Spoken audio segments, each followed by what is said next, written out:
My name is Jane, and I'm 34 years old. My husband Robert is 7 years my junior at 27, and we don't have any kids yet. Although I'm older, I never really noticed the age difference when we were dating. However, that all changed when we decided to get married and I met Robert's parents for the first time. Robert's family lives in a rural part of Maine, which I guess explains why they're so traditional. They weren't thrilled that I'm older than their son. His parents told me, "It's said one should search high and low to find a younger wife.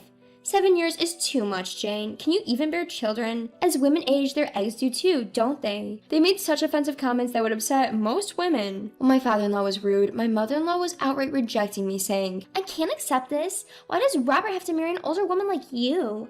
I'm too embarrassed to tell our neighbors. Robert is supposed to take over the family business soon. I don't think you, a city girl, can handle being part of our family." Robert and I had been together for 6 years, and I dedicated the prime of my life, my late 20s, to him. I was determined to marry Robert. We had been living together for several years, and I didn't have the time or energy to look for someone else. I pushed Robert into proposing to me.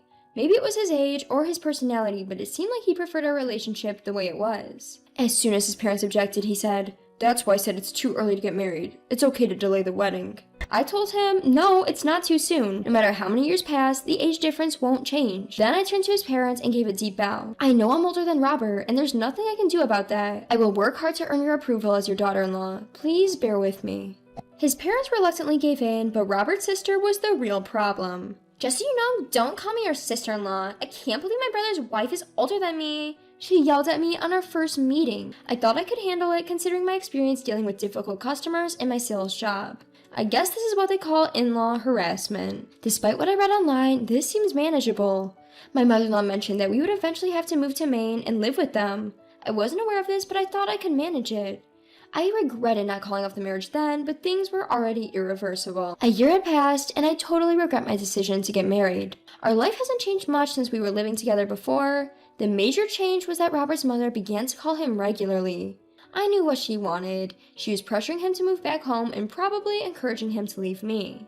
Whenever she calls, Robert would move to another room or the bathroom, trying to keep me from hearing. But living in a small apartment, it's impossible not to overhear. She seemed to suggest that I was the one who didn't want to move in with his parents in Maine, which was totally untrue. I once asked Robert if he had any plans to return to his hometown, and he seemed less willing to do so, citing the lack of job opportunities in the remote location. Robert always blamed me for all the inconveniences, which irritated me. Even though he didn't want to return to his hometown, he turned me into the villain and used it as an excuse. Just a while ago, I heard Robert from the next room saying, "So if I'm the one who suggests divorce, I'll be the one who has to pay alimony, right?" He doesn't want to divorce not because he loves me, but because he doesn't want to pay alimony. Accidentally overhearing Robert's real thoughts was disappointing. It might be a good time to divorce now while we don't have any children. I secretly picked up a divorce paper at the town hall, wrote my name on it as if it were a good luck charm, and put it in my bag. Then my sister-in-law announced she was getting married, so I decided to return to my in-laws' home by bullet train. Despite referring to Robert as their heir, our wedding ceremony ended with just a family dinner due to the strong desire of his wealthy family, while my sister-in-law's wedding is apparently going to be a grand event. Even so, I didn't want to be accused of failing to meet family obligations, so I decided to attend the wedding. Since the wedding was on the middle day of a 3-day holiday, Robert and I stayed at his parents' house from the day before. The groom is from the next town, and the wedding will be held at a venue there, so we planned to take a bus with relatives. On the day, relatives gathered one after another at the in-laws' house as the meeting place. The ceremony was scheduled just after 2 p.m. It seems it will start after a 10 a.m. ceremony ends. Due to the bride's room getting crowded, the venue staff, beauticians, and dressers came to the house, and both my father-in-law and mother-in-law were getting ready. During our wedding, it was more of a meal than a ceremony, and we were dressed in slightly better everyday clothes, so the different attitudes surprised me. I changed into a dress that I had splurged on for this day, put on makeup, and styled my hair, and then my father-in-law said, "Hey Jane, serve tea to the relatives waiting." So I served tea with a smile and introduced myself. "Nice to meet you, I'm Robert's wife. Here's some tea," repeating it like a hostess and making my presence known. I was actually told by my mother-in-law to stay in Robert's room, but I wanted to leave a good impression. Soon, the bus for my sister-in-law's wedding venue arrived. As the relatives got on board one after another, it was my turn to get on the bus. Then my mother-in-law said, "Wait a minute, Jane, I'm missing my hat. Go and get it." "You mean a hat for the black formal dress?" I wondered about wearing a hat with a black dress, but she insisted, "It's in my closet. It's my mother's keepsake. Hurry up and get it." I thought that normally you wouldn't want to wear a hat with a dress, but it seemed she wanted to wear her keepsake on a special day. "Okay, I'll go look for it."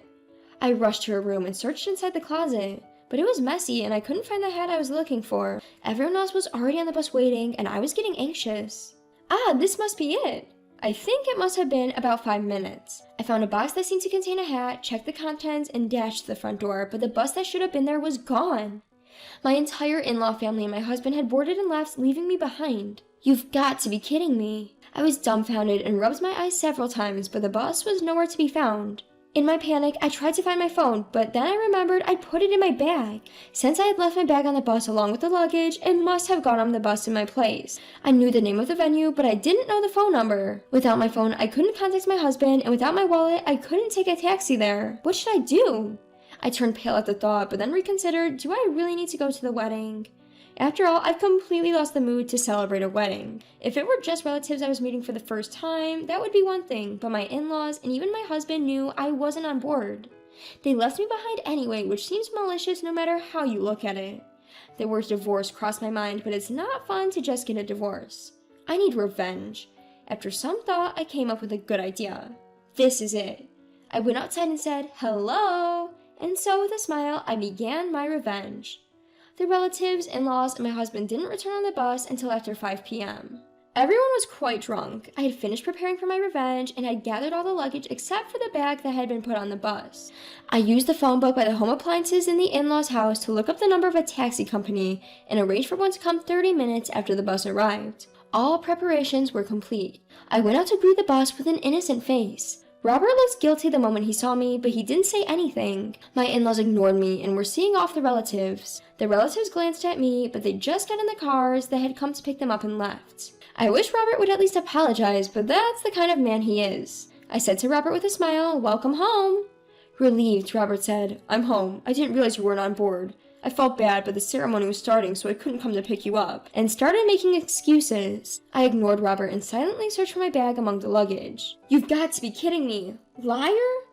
I shoved the divorce papers in my bag into my husband's hand. What does this mean? What is this? You're joking, right? I really didn't realize it." When Robert realized that what he had been handed was a divorce paper, he started to panic, but I said, "Who knows? I'm surprised that you think such a childish lie would work, and what does it mean that you didn't notice? Are you going to say that you didn't remember my existence at all until the ceremony was over and you saw me?" The in-laws are the worst, but the real enemy was my husband, Robert. Robert was left speechless, but after seeing off the relatives, my father-in-law gave him a pat on the shoulder and said, "Come on, both Robert and we just forgot, right? Pulling out divorce papers over this, city girls really lack spine, don't they?" He seemed to be in favor of the divorce. After seeing the divorce papers, his mother-in-law smirked and said, "I knew it. City girls are no good. She was never suited for a family." This really infuriated me. You guys are really brazen. If that's the case, you should have only invited my husband and held the wedding without me in the first place. Why did you make me come all the way here and then just leave me behind? Any girl, whether she's from the city or the country, would be angry if you treated her like this. When I lost my temper and shouted, my mother-in-law retaliated. "We never intended to invite you from the beginning. We didn't even prepare a seat for you. Robert misunderstood and brought you along." Excuse me? Although I was taken aback, when I turned to look at Robert, he quickly looked away and made an excuse, blaming his mother. "She never told me to come alone, so of course I thought we were invited as a couple." But my mother-in-law's irrational anger continued. "Besides, why did you introduce yourself as the wife while serving tea? We didn't know Robert was married. We were embarrassed when the relatives at the venue asked why his wife wasn't there." "Well, that's what you get for not telling them, and it's strange that you tell me not to introduce myself," I retorted smugly. It seemed to have worked, as I had introduced myself to the relatives as Robert's wife. "So, you didn't acknowledge me and plan to eventually divorce me. That's why you kept our marriage a secret from the relatives and only held a small reception," I guessed. Both my stepfather and mother-in-law said nothing, but I knew I was right. I generally decided then to quickly sever ties with such a family. "Enough. I'll give you the divorce you want. I don't need a useless husband or a mean family." I got into a taxi that had just arrived and returned to my apartment on the last train. I couldn't sleep that night, so I started looking for a lawyer online and packing my belongings. I stayed awake until dawn, finally falling asleep out of exhaustion. When I woke up around noon the next day, I found several missed calls from my in-laws and Robert. It seems my revenge worked, I thought. In fact, after being left behind, I had devised a revenge plan, but I didn't want to do anything dangerous or criminal. At the same time, I didn't want to get a divorce without doing anything, just bearing the brunt of it all. Then I remembered how my mother-in-law cared about the neighborhood's opinion. She had bought a lot of tea and snacks to serve to the relatives, and there was a lot left over. I bagged them up and went around the neighborhood greeting everyone with, "Hello, I'm Robert's wife," and a smile on my face. While doing so, I exposed everything they had done to me, including how they had left me behind on our wedding day. Then that night, my mother-in-law and I had a big argument outside. I secretly opened our entrance door so of course all the neighbors could hear. I thought it was a fitting revenge for the image-conscious in-laws. In the end, Robert and I divorced successfully. What I had spread were just rumors, and there was no compensation to pay for it. Having retained a proper attorney, I was able to claim compensation for past events, including the scandalous act of being abandoned at our wedding, and the division of assets turned out to be satisfactory. I feel quite relieved. My sister-in-law seems to have self-destructed after marriage. She hid her harsh personality to get married, but people can't change that easily. Living together brought out her flaws, and they apparently fell out in no time. She got divorced and moved back to her parents' home within 6 months, but by then, the wedding abandonment scandal had become quite the talk of the town. Gossip, embellished over time, painted her parents' house as a terribly wicked family that bullied and drove out their daughter-in-law. They've reportedly become infamous in their local area, assumed to be somewhere like Maine, and are living quite humbly now. As for Robert, it seems hopeless for him to find a wife there. I heard all of this from a neighbor I cleverly befriended and exchanged phone numbers with at the time. It's all what you've done. As for me, I feel like the divorce has cleared up many things. I do regret my lack of judgment with past men, but now I understand the true nature of my ex-husband and his family that I couldn't see back then. Perhaps it would have been best if I'd withdrawn immediately when they objected to our union in the initial greeting and not married at all, but I was immature too. I don't want to deny the times when we loved each other and were happy, so I consider this past year as tuition for my future life. Overcoming the mess and resolving it cleanly, I'm truly glad.